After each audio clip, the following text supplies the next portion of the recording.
అందరికీ నమస్కారం. చాలా ఉత్సాహభరితంగా కేరింతలతోటి ఇక్కడ విచ్చేసినటువంటి కళాభిమానులకు, మా అభిమానులకు, హనుమాన్ అభిమానులకు ప్రతి ఒక్కరికి నా హృదయపూర్వక నమస్కారాలు. ముఖ్యంగా ఈనాటి ఈ హనుమాన్ ప్రీ రిలీజ్ ఫంక్షన్ రావడానికి దోహదపడినవి 4 కారణాలు. ఒకటి, ప్రత్యేకించి చెప్పనక్కర్లేదు, నా ఆరాధ్య దైవం. నేను చిన్నప్పటి నుంచి అన్నీ తానే అమ్మా నాన్న తర్వాత అని అనుక్షణం నేను ప్రార్థించే ఆ హనుమాన్ని సెంట్రిక్గా తీసుకుని ఆయన గురించి తెలిపే ఒక సినిమా ఈ హనుమాన్. అదొక కారణమైతే, డైపర్లో వేసుకునే స్థాయి నుంచి ఈరోజు డయాసులు ఎక్కే స్టేజ్కి వచ్చాడు నా ముందంటే, అలా అంచెలంచెలుగా ఎదుగుతున్న తేజ సజ్జ ఒక కారణం. ఈ మధ్య ఈ ట్రైలరు, ఈ టీజరు, ఈ హనుమాన్ చూసినప్పుడు అందులో నాకు చాలా ఫినిష్, ఆ ఫైనాలిటీస్, ఆ విఎఫ్ఎక్స్ కానివ్వండి, కథ కానివ్వండి, ఆ సౌండింగ్ కానివ్వండి చాలా బాగుండి ఫస్ట్ టైం ఎవరి డైరెక్టర్ అని అడిగి తెలుసుకున్నాను. ఆ 3వ కాలం ఎవరంటే సురేష్ వర్మ. అండ్ అలాగే ఇవన్నీ తెలుసుకున్న తర్వాత నాకు అనిపించింది ఖచ్చితంగా ఈ సినిమా చాలా ఫైనెస్ట్ ఫిల్మ్ అవుతుంది అని తెలిసింది. ఆ తర్వాత కొద్ది రోజుల క్రితం వీళ్ళిద్దరూ నా దగ్గరకు వచ్చి ఈ సినిమాకి మీరు ముఖ్య అతిథిగా రావాలి అంటే అసలు ఏమాత్రం సమయం తీసుకోలేదు. ఖచ్చితంగా వస్తాను, మీతో ఉంటాను, అన్ని రకాలుగా నా ప్రోత్సాహం మీకు ఉంటుందని చెప్పేసి చెప్పడం జరిగింది. అండ్ నేను ఎప్పుడూ నా ఆరాధ్య దైవమైనటువంటి హనుమంతుడి గురించి ఎప్పుడు నేను చెప్పుకునే సందర్భాలు నాకు తారసపడలేదు, ఎక్కడ చెప్పుకోలేదు. కానీ ఒక్కొక్కసారి మనలో ఉన్న భక్తి చెప్పుకోవాలా అని నాకు అనిపిస్తుంటుంది, కానీ ఒక్కొక్కసారి చెప్పుకోవాలి అని కూడా నాకు తోస్తుంటుంది. ఎందుకంటే ఏ ఆంజనేయ స్వామిని నేను తలుచుకుంటూ చిన్నతనం నుంచి ఒక నిబద్ధతతో, ఒక క్రమశిక్షణతో, ఒక లక్ష్యంతో, ఒక ధ్యేయంతో ఈ రోజున ఈ స్థాయికి వచ్చానో, ఎవరి అండదండలు, ఎవరి ఆశీస్సులు నాకు ఉన్నాయని బలీగా నమ్ముతానో, ఆ స్వామి మీద ఒక కథ వస్తుంది అంటే అలాంటి స్టేజ్ మీద ఆయనతో నాకున్న అనుబంధాన్ని చెప్పుకోవాల్సినటువంటి సిచ్యువేషన్ ఉంది. చెప్పుకోవాలి, చెప్పడం ధర్మం. ఎందుకంటే ఇక్కడ ఉన్నటువంటి ఎంతోమంది యూత్ ఉన్నారు, టీవీల్లో వీక్షిస్తున్న వాళ్ళు మరి ఎంతో లక్షల్లో ఉన్నారు. వీళ్ళందరికీ ఒక ఇన్స్పిరేషన్, ఒక మోటివేషన్ ఉంటుంది. కాబట్టి ఇక్కడ చెప్పడం అన్నది అది ఒక హిందుత్వం గురించో లేకపోతే మరొక మతం గురించో అని చూసుకోకుండా ఒక ఇన్స్పైరింగ్ పర్సనాలిటీ మనల్ని ఎంత పైకి రావడానికి, మనల్ని అత్యంత స్థానం నిలబెట్టడానికి ఎలా దోహదపడతాడు, పూర్తిగా ఆయనకి మనం సరెండర్ అయిపోతే అన్నదానికి ఒక ఎగ్జాంపుల్గా ఈ హనుమంతుడు నేను తీసుకున్నాను. చిన్నప్పటి నుంచి ఆయనే నమ్ముకున్నాను. కాబట్టి అది మీరు కూడా ఎవరైనా సరే అలా నమ్ముకుంటే కనుక అలా స్థాయికి, ఉన్నత స్థాయికి వస్తారు. మీకు అది ఇన్స్పిరేషన్గా ఉంటుందన్న ధ్యేయంతో ఈరోజు చెప్పాలనుకుంటున్నాను. ఇది చాలా మనసు అంతరాంతరాల్లో నుంచి నేను వెలిబుచ్చుతున్నటువంటి ఇది. మా ఇంట్లో ఎవరు దైవభక్తులు లేరు. నాన్నగారు కమ్యూనిస్ట్, ఆయన ఫోటోకి దండం పెట్టడం చాలా రేరు. ఎప్పుడైనా అమ్మ కోరిక మేరకు తిరుపతి వెళ్ళి ఆ స్వామి దర్శనం చేసుకుని వచ్చేసేవాళ్ళం తప్ప, శనివారం అమ్మ వెంకటేశ్వర స్వామికి దండం పెట్టేది తప్ప, అంతమించి ఎవరు ఫోటోలకు దండం పెట్ట కానీ, స్వాముల్ని కొలవడం కానీ, దేవుణ్ణి ప్రార్థించడం కానీ ఏమీ లేదు. అలాంటిది ఈ చిన్నతనం అంటే 7th క్లాస్ నేను చదువుతుండగా, అది పొన్నూరు, అక్కడ ఒక ఆంజనేయ స్వామి గుడి ఉండేది. ఆ ఆంజనేయ స్వామి గుడిలో నేను రోజు వెళ్ళి ఆంజనేయ స్వామి దండం పెట్టుకుని వస్తుంటాను స్కూల్ నుంచి వస్తూ. ఆ తర్వాత next year 7th class 8th class నేను బాపట్లలో చదివేవాడిని. ట్యూషన్ నాకు ఆంజనేయ స్వామి గుడి దాటుకుంటూ వెళ్ళాలి. తిరిగి వచ్చేటప్పుడు ఈవినింగ్ 8 ఎంత అవుతుండేది. కొంచెం చీకటిగా ఉండేది. ఇప్పుడు అంత బిజీగా అప్పుడు ఉండేవి కాదు కాబట్టి కొంచెం భయంగా ఉంటుండేది. కానీ ఆ హనుమంతుడి గుడి పక్క నుంచి వెళుతుంటే అందులో ప్రసాదాలు ఇచ్చే సమయం, ఆ వంక ఈ వంక ఆకలి అవుతుండేది. వెళ్ళే ప్రసాదం కోసం హనుమంతుడితో భక్తి ఏర్పడింది నాకు. అలాగా ప్రసాదం తీసుకుంటూ అక్కడే తింటూ ఆయా స్వామి, ఆ పూజారి ఎవరైతే ఉన్నారో ఆయన చెప్పే విషయాలు హనుమంతుడి గురించి వింటూ, అక్కడ హనుమాన్ చాలీసా ఆ పలకల మీద, శిలా పలకల మీద రాస్తుంటే అవన్నీ ప్రాక్టీస్ చేస్తూ, అలాగే తెలియకుండా నాలో ఆయన మీద భక్తిభావం అలాగ కుదిరిపోయింది. కుదిరిన తర్వాత అక్కడి నుంచి నేను మొగల్తూరు వెళ్ళి 7th 8th 9th క్లాస్ చదువుతాను. ఆ సమయంలో మా ఫ్రెండ్స్ తోటి బజార్లో వెళ్తుంటే, మీకు గుర్తుండి ఉంటుంది, చాలామంది ఎవరైతే విలేజ్ నుంచి వచ్చారో వాళ్ళకి బాగా తెలుసు, రోడ్డు మీద ఒక చెక్స్ ఉన్నటువంటి ఒక ఇది వేసుకుని ఒక్కొక్క చెక్స్లో ఒక్కొక్క వస్తువుని, ప్లాస్టిక్ వస్తువు అయితే రకరకాల వస్తువులు పెట్టి ఒక క్యాలెండర్ ఉండేది. క్యాలెండర్ కింద మిఠాయిలు అతికించేవాడు. సో మనం 2 పైసలు 3 పైసలు ఇస్తే ఆ మిఠాయి మనకి ర్యాండమ్గా చింపుకోవచ్చు. అది ఓపెన్ చేస్తే ఇంత పెప్పర్మెంట్ ఉంటుంది. ఆ పెప్పర్మెంట్ వెనకాల ఒక నెంబర్ ఉంటుంది. ఆ నెంబర్ చూసుకుని చెక్స్లో చూసుకుంటే ఏ వస్తువు, అది ప్లాస్టిక్ దువ్వెన రావచ్చు, ప్లాస్టిక్ అద్దం రావచ్చు, ఒక్కోసారి ఏమీ రాకపోవచ్చు. అలా చూసుకుంటే నాకు ఒక క్యాలెండర్ వచ్చింది. ఆ క్యాలెండర్ ఇచ్చాడు. ఓపెన్ చేస్తే హనుమంతుల వారి క్యాలెండర్, ప్రసన్న ఆంజనేయ, గుండె చీల్చుకున్నది. ఆ హనుమంతుడు వాడు ఏ సమయంలో వచ్చిందో ఈ రోజుకి మా ఇంట్లో అది అలా కొలువై ఉంది. ఆంజనేయ స్వామి ఫ్రేమ్ కట్టి అది పూజిస్తూనే ఉన్నాను గత ఎన్నో సంవత్సరాలుగా. దాదాపుగా నాకు 12-13 సంవత్సరాలు అప్పటి నుంచి. అంటే ఏంటో తెలీదు, హనుమంతుల వారి గురించి నేను ఆయన వెంటపడ్డానా, ఆయన మీద నాకు ఒక గురి కుదిరేసరికి ఆయన నా వెంటపడ్డారో నాకు తెలియదు. కానీ నా యొక్క జీవితంలో అంతర్భాగం అయిపోయారు. అది అంతటితో ఆగకుండా నేను 10th చదివే సమయానికి మా నాన్నగారికి ఎక్కడో పేరాల చీరాల అనే ఊళ్ళో నాన్న పనిచేసేవాళ్ళు. అక్కడి నుంచి నాన్నగారికి మాడుగులని ఉత్తరాంధ్రలో అయింది ట్రాన్స్ఫర్. అక్కడికి వెళ్ళటం నాన్నగారికి ఇష్టం లేదు. సో లాంగ్ లీవ్ పెట్టేశారు. ఆయన 3 monthsలో చాలా దిగాలు పడిపోయేవారు, ఒక డిప్రెషన్ గురయ్యేవారు. నాన్న అలా చూస్తే నాకు చాలా బాధ అనిపించేది. నాన్న, మీకు దేవుడి మీద నమ్మకం లేదు, కానీ మీరు హనుమంతుల వారిని, హనుమాన్ చాలీసాని 108 సార్లు చదువుతూ అలా చేయండి. వితిన్ నో టైం మీరు అనుకున్న చోట మీకు ట్రాన్స్ఫర్ జరుగుతుంది అని చెప్పేసి 15 ఏళ్ల కుర్రవాడిగా 10th క్లాస్లో నాన్నకి చెప్తే ఆయన వింటారా వినరో, ఆయన పెద్ద దేవుడి మీద భక్తి లేదు అని కొంచెం టెన్షన్గా. అవునంటావా? జరుగుతుందా? చేద్దామా? చేయనా అంటే అప్పటికప్పుడు హనుమాన్ చాలీసా నేనే ఒక చిన్న కాగితం రాసేసి నాన్నకి వచ్చాను. నాన్న 2-3 సార్లు చదివారు. ఆ తర్వాత 108 సార్లు ఆయనకి చిట్టి గారెలు ఆయన మెళ్ళో వేసి 108 గారెల్ని, ఆ తర్వాత మార్నింగ్ నుంచి ఈవినింగ్ మధ్యాహ్నం వరకు అయిపోయింది. అలా చదివేవాళ్ళు.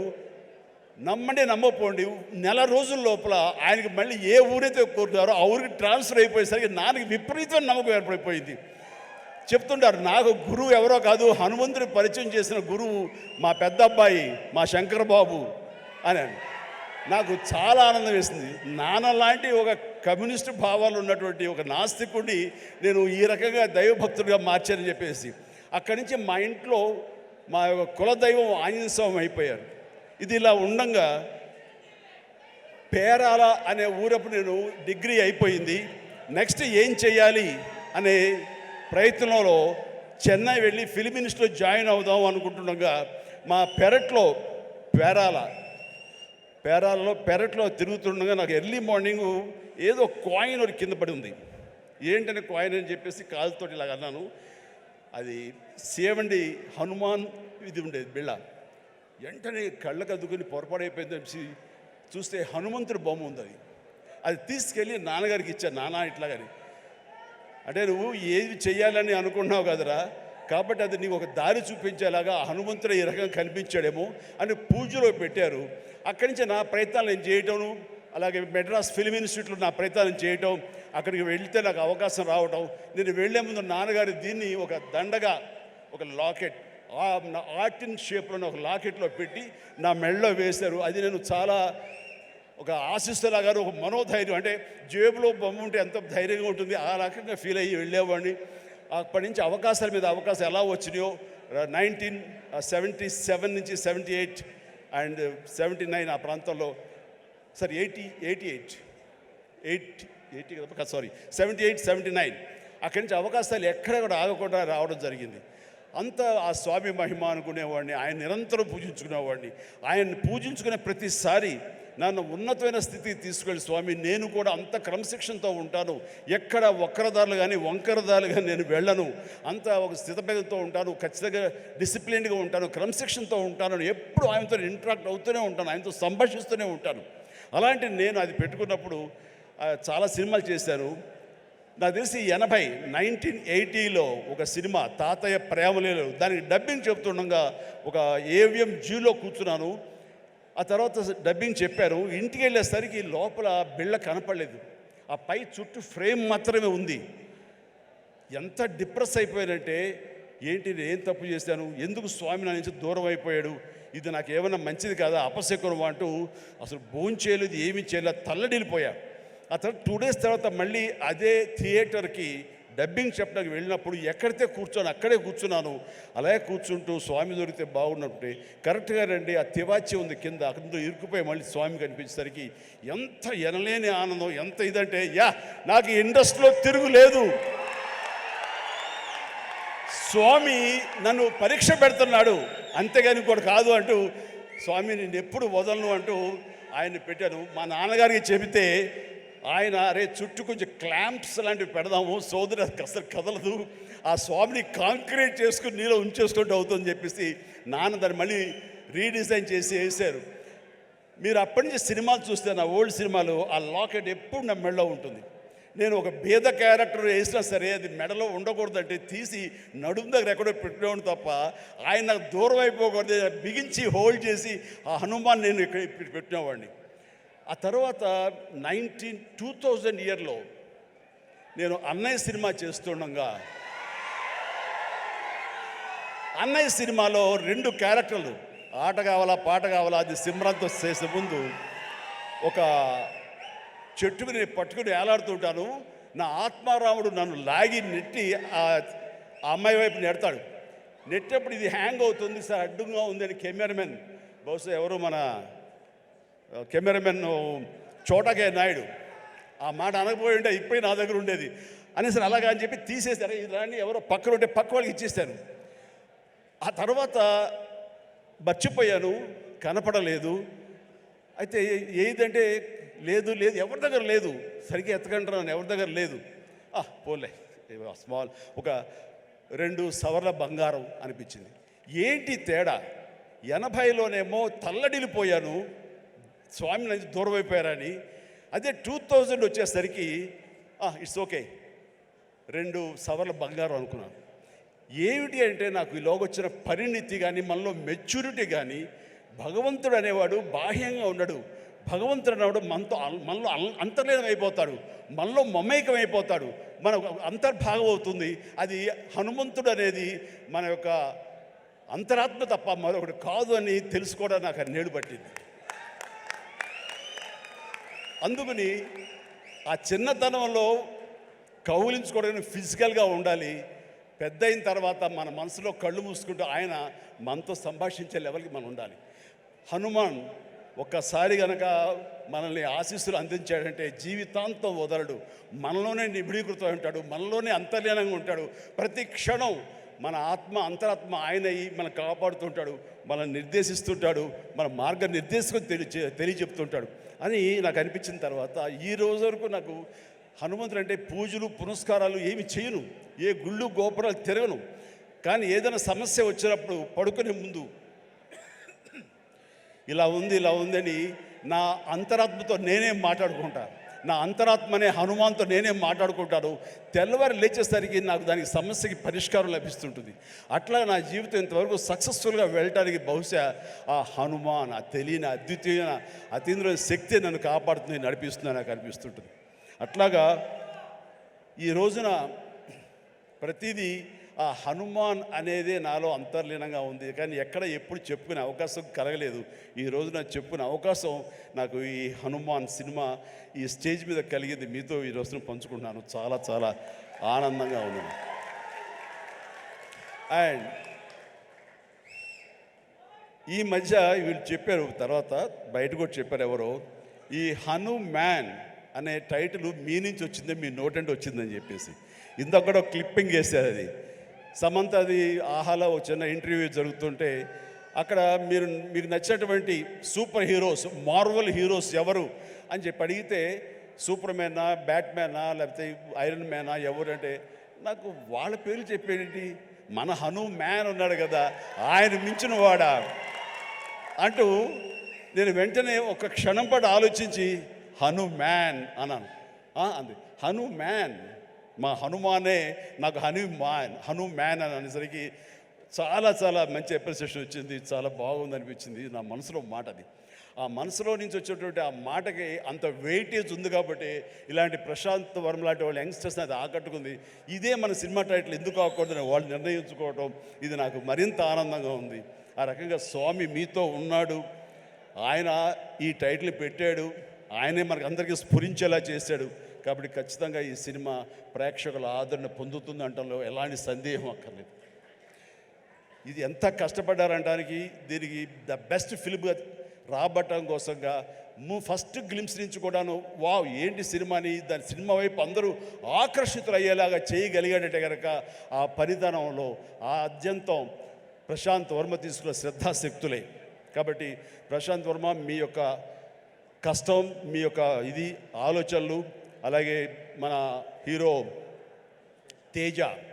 తేజ యొక్క కష్టం, అతని శ్రద్ధాశక్తులు ఇది వృధా కావు. ఎందుకంటే ఈ సీజన్ అనేది అంత మంచి సీజన్. ఎన్ని సినిమాలు వచ్చినా సరే ఎన్ని సినిమాలు వచ్చినా సరే ఖచ్చితంగా ప్రేక్షకులు బాగుంది, మన కంటెంట్లో మన సత్తా ఉంది, మనకు ఆ దైవ ఆశీస్సులు ఉన్నాయంటే కనుక ఖచ్చితంగా ఆదరిస్తారు, హక్కును చేర్చుకుంటారు, పెద్ద విజయాన్ని మీకు అందేలా చేస్తారు. కాబట్టి ఎలాంటి డౌట్ అక్కర్లేదు. అయితే ఇది పరీక్షాకాలం అనుకోవచ్చు, కొన్ని థియేటర్లు అనుకునే విధంగా మనకి లభించకపోవచ్చు. It's okay. ఈరోజు కాదు రేపు చూస్తారు, రేపు కాకపోతే సెకండ్ షో చూస్తారు, సెకండ్ షో కాకపోతే థర్డ్ షో చూస్తారు. బట్ కంటెంట్ బాగుంటే ఎన్నో రోజులు చూసినా, ఎన్నో షో చూసినా సరే దీనికి మార్కులు పడతాయి. ఈ రోజున ఇందాక చిన్నవాడైనా సరే చాలా పెద్ద మనసుతో అన్నాడు, అన్ని సినిమాలు వెంకటేష్ సినిమా, నాగార్జున సినిమా, అలాగే మన మహేష్ బాబు సినిమాలు, అన్ని సినిమాలు ఆడుతాయి. ఈ సినిమాలు అన్నీ ఆడాలి, పరిశ్రమ పచ్చగా ఉండాలి. వాటితో పాటు మా ఈ సినిమా హనుమాన్ కూడా ఆడాలని నేను ఎంతో మనస్ఫూర్తిగా నేను కోరుకుంటాను, జరుగుతుంది.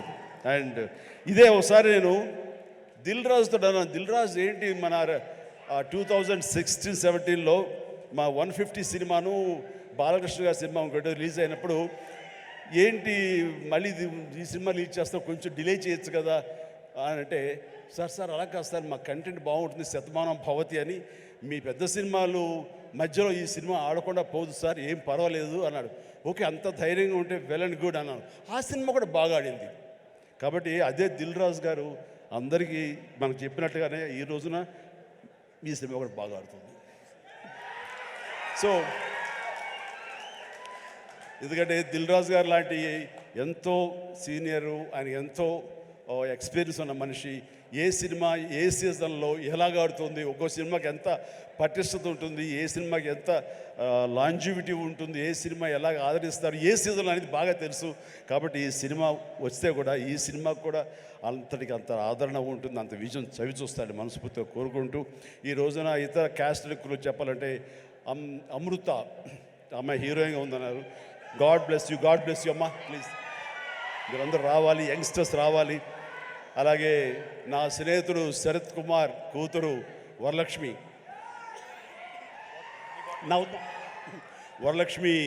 Sarath Kumar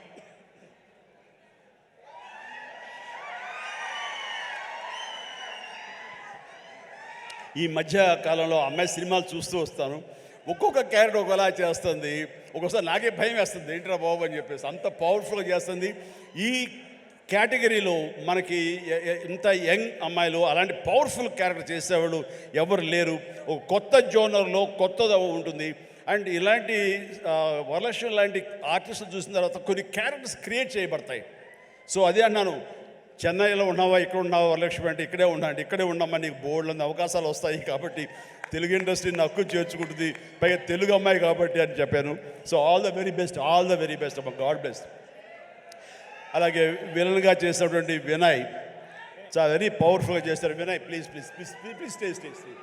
Vinay wonderful, you look damn good like A Hollywood, you look A Hollywood villain and you have your own mark and you will have your own market here. Definitely all the very best. And ప్రతి ఒక్కరికి నేను మనస్ఫూర్తిగా అందుకు చెప్తాను. And Niranjan Reddy గారికి కూడా నా హృదయపూర్వక అభినందనలు. ఈ సినిమా గురించి ఫస్ట్ నాకు పరిచయం చేసిన ఎవరో తెలుసా మా సినిమా షూటింగ్లో? Any guesses?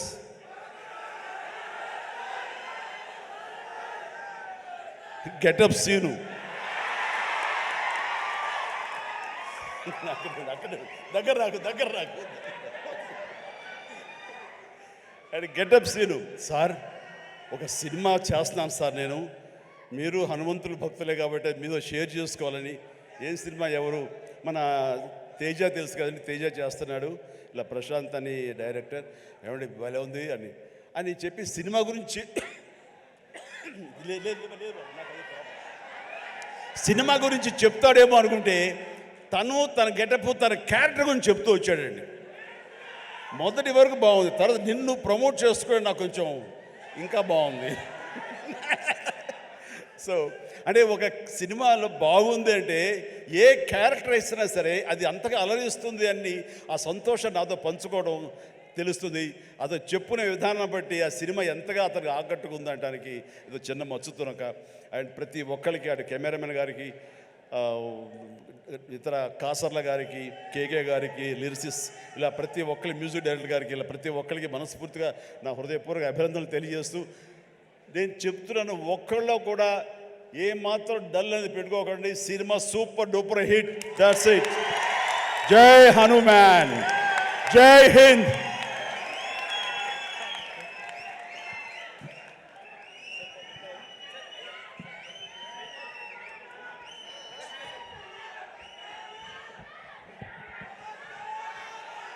ఒక చక్కటి అనౌన్స్మెంట్ చేయండి, మీ నోట్తో చేస్తే బాగుంటుంది అని హీరో, ప్రొడ్యూసర్ గారు, డైరెక్టర్ గారు నాతో చెప్పారు. ఈ సినిమా రామమందిరం అన్నది ఇదే సమయంలో అక్కడ రావటం, దానికి మా అందరికీ ఆహ్వానం రావడం, రేపు 22వ తారీఖు మేము అక్కడికి వెళ్ళేందుకు అన్ని రకాలుగా సంసిద్ధం అవటం, ఇవన్నీ కూడా ఒక శుభ పరిణామం. ఆ సందర్భంగా వీళ్ళు ఏమన్నారంటే, మా సినిమా ఆడిన రోజులు వచ్చే కలెక్షన్స్లో ప్రతి టికెట్పై 5 రూపీస్ రామమందిరం అయోధ్యకి ఇవ్వడం కోసం సమాయుత్తం అయ్యాడు అని చెప్తుంటే ఇది వండర్ఫుల్ అండి. మీ యొక్క స్వకార్యంతో పాటు దైవ కార్యానికి కూడా మీరు నడుము బిగించినందుకు ఆశీస్సులు నిండుగా ఉంటాయి. ఈ సమయంలో ఎవరు ఇతోధికంగా ఎంత ఇచ్చినా సరే డెఫినెట్గా ఇది ఒక బృహత్కర కార్యక్రమం, చరిత్రలో నిలిచిపోయేటటువంటి ఘట్టం ఈ రోజున రామమందిర నిర్మాణం. కాబట్టి మీ యొక్క ఆ పుణ్యం కూడా మీకు దక్కుతుంది, మీ అందరికీ అది వరం అవుతుందని కోరుకుంటూ విజయాన్ని సాధిస్తుంది అంటూ ఎలాంటి సందేహం లేదు. God bless you all.